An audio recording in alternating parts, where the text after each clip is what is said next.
গতকাল হচ্ছে আমরা ঠিক এখান থেকে এই সামনের পথটা এই পথ ধরে এখান থেকে আমরা ট্রেকিং করা শুরু করেছি। পাহাড়ে পা ফেলার সময় প্রত্যেকটা স্টেপ আপনার মনোযোগের সহিত ফেলতে হবে এবং আপনাকে গতকাল গতকালকার রাতে আমরা ঠিক এই আমার পিছনে যে ঝুমঘরটি দেখছেন এখানে রাত্রি যাপন করেছিলাম। এই গহীন পাহাড়ে চারপাশে আর কেউ নেই, আমরা নিস্তব্ধ পাহাড় আর এক মনোরম পরিবেশ। এই পরিবেশের মধ্যখানে রাত্রি যাপন করার যেই অনুভূতি সেটা আসলে ভাষায় প্রকাশ করার মতো না।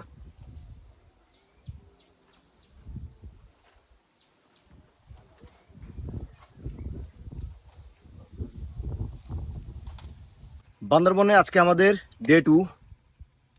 গতকালকে রাতে আমরা এই গহীন অরণ্যে রাত্রি যাপন করেছিলাম ঝুমঘরটিতে। আজকে আমরা যাব হচ্ছে এই ট্রেল ধরে পাহাড়গুলো অতিক্রম করে, এই যে দূর পাহাড় দেখছেন এই পাহাড়গুলো অতিক্রম করে প্রায় 8 কিলোমিটার পথ, তারপরে হচ্ছে মাতামুহুরী নদী, সেই নদীতে, এবং আজকে আমাদের অ্যাক্টিভিটি সেখান থেকে শুরু হবে। তো চলুন যাওয়া যাক।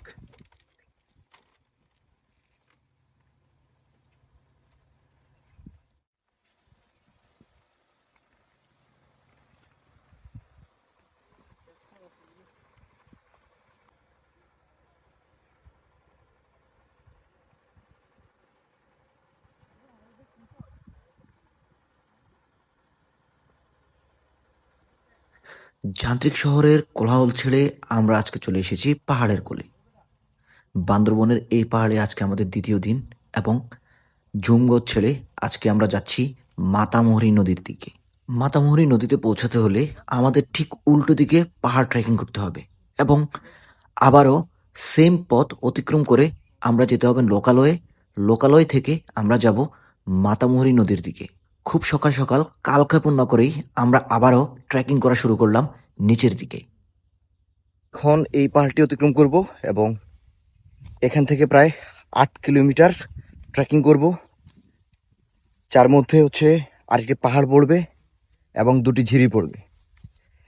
পাহাড় থেকে আমরা ডাউনহিলের দিকে যাচ্ছি এবং সামনে যে ঝিরিগুলো আসতেছে সেগুলো একটু বিপজ্জনক, তবে আমরা আশা করছি সেগুলো একটু সেফলি আমরা অতিক্রম করবো এবং ইনশাল্লাহ অতিক্রম করে আমরা সমতলে যেতে পারবো।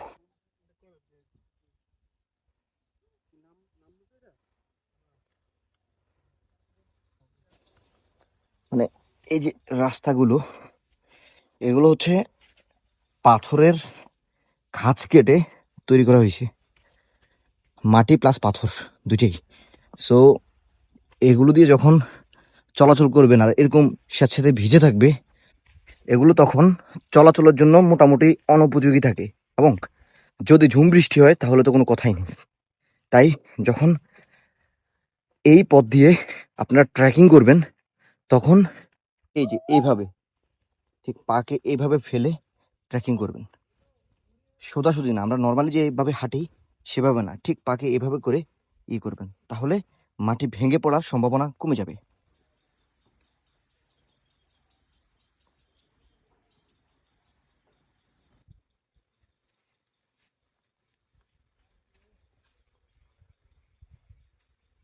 প্রায় 1.5 ঘন্টা নিস্তব্ধ পাহাড় ট্রেকিং করার পরে অবশেষে কিছু পাহাড়িদের সাথে আমাদের দেখা হলো।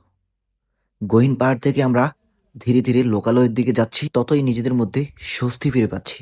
কারণ এই পাহাড়টি খুবই অ্যাডভেঞ্চারাস ছিল এবং আমরা যখন এই পাহাড় ট্রেকিং করা শুরু করেছিলাম তখন গভীর রাত, আর গভীর রাতে এই পাহাড়ের ভয়ঙ্কর সৌন্দর্য আমরা উপভোগ করেছিলাম।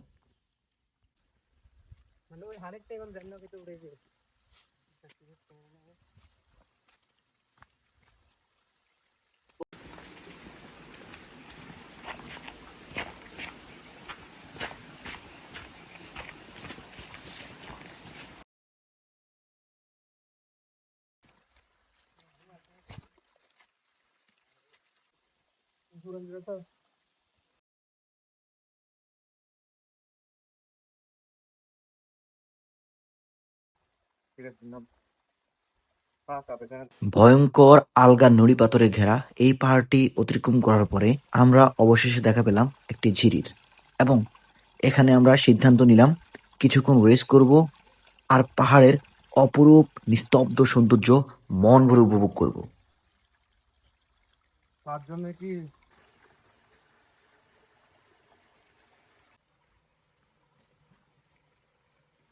ও ভাই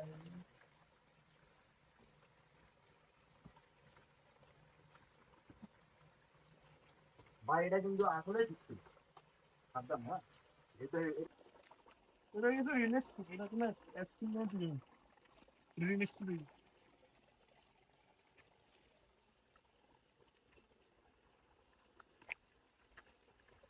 এই ভয়ঙ্কর সুন্দর পাহাড় যখন আমরা অতিক্রম করছি, তখন এর প্রত্যেকটি কদমে আমরা একটা জিনিস উপভোগ করছি।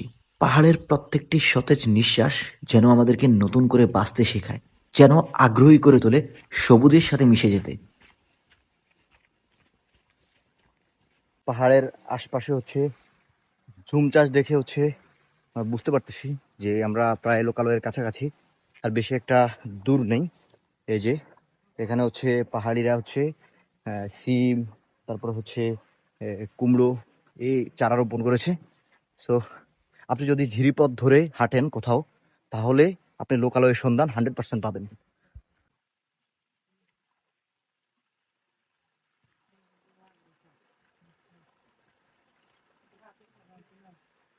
ভিডিওতে আপনারা দেখে যতটুকু উপভোগ করছেন, তার চেয়ে ভয়ঙ্কর এই পাহাড়ের পাদদেশ ট্রেকিং করা।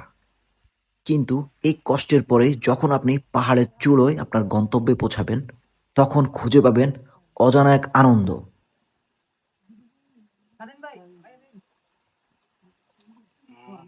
পাহাড়ে পা দিলে কি কি শুনতে লাগে দাদা তুই খাবে হালা হালা তুই হালা তুই হালা হ্যাঁ নাই তুই হালা মুখতে নেবে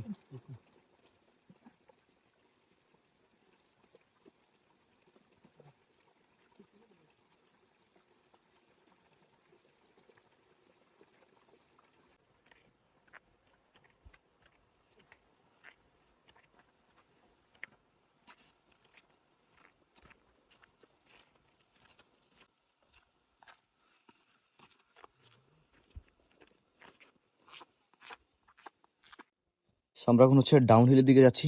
এ দেখুন কি খাড়া সরু পথ, এখানে অনেক পিচ্ছি। এই সেই খাদ যেটা গত পর্বে আপনারা দেখেছিলেন। একটুর জন্য এই খাদে পড়া থেকে বেঁচে গিয়েছিলাম। নিচে হচ্ছে সব নুড়ি পাথর, যেগুলো অত্যন্ত ভয়ঙ্কর। গতকাল হচ্ছে আমরা ঠিক এখান থেকে ট্রেকিং করা শুরু করেছি পাহাড়ে। যদি আপনি সতর্কতা সহিত এই পাহাড়ে পা না ফেলেন, তাহলে দেখুন এই যে কত বড় খাড়া খাদ, এই খাদে পড়ে যাওয়ার সম্ভাবনা রয়েছে। তাই পাহাড়ে পা ফেলার সময় প্রত্যেকটা স্টেপ আপনার মনোযোগের সহিত ফেলতে হবে এবং আপনাকে সতর্কতার সহিত ট্রেকিং করতে হবে।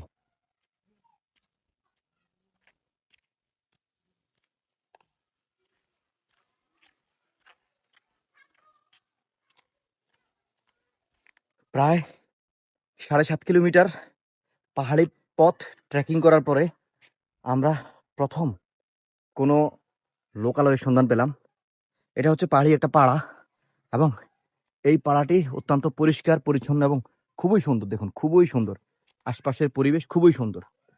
মাঝে মাঝে মনে হয় যদি এসব জায়গায় থেকে যেতে পারতাম, 2-4 দিনের জন্য আসি আবার চলে যাই। কিন্তু এখানে যারা থাকে তারা হচ্ছে তাদের জীবনটাকে সুন্দরভাবে উপভোগ করতে পারে।